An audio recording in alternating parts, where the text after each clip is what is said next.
When I say begin, you're gonna start with the first word on the page, move across the lines all the way down the page until I say to stop, okay? Okay. Are you ready? Yes. Begin.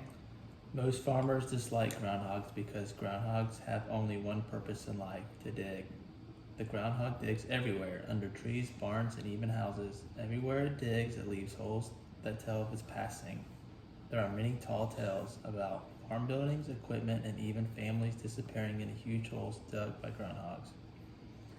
Of course, those are just stories, and the facts about the groundhog are different.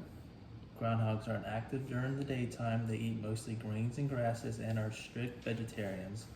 They can be found in most parts of the United States and throughout Canada. You can sometimes see one sitting erect on a mound of earth outside of the entrance to its burrow. The groundhog is one of few mammals who is a true hibernator. This means that the groundhog is in a kind of deep sleep all through the winter months. During this sleep, its body's temperature dropped from about 97 degrees Fahrenheit to about 37 degrees. Its heartbeat slows from a normal rate. Stop.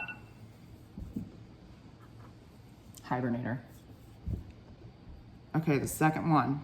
I'm gonna start with the first word, read across the line all the way to the bottom of the page until I tell you to stop. Ready?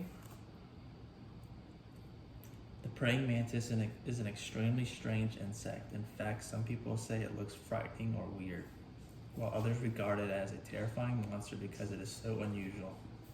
A full-grown mantis is almost as big as your hand and looks like a pale green stick with goggle eyes. It can swivel its head when watching something is usually the other insect is about to eat. Praying mantis eat other insects, but they will also occasionally eat others of their own kind. This habit of eating everything in sight is another reason the praying mantis are sometimes referred to as monsters. However, like other insects, praying mantis have 3 pairs of legs. The 2 rear pairs are usually only for walking, while the front legs are also used to hunt. They are equipped with razor-sharp spines and have hooks on them. This insect is a great hunter. It attaches itself to a blade of grass or a twig, and then it waits patiently for some other insects to come into view. The mantis cannot hear and has no voice, but it has exceptional eyesight. Stop. Not better?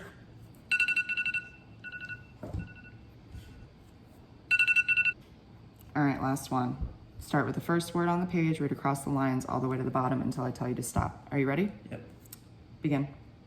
There are 3 basic types of snowflakes. The first type is called stellar and is one most people remember. Stellar flakes are feathery with small centers. They form when it's not extremely cold and when the clouds are low and wet.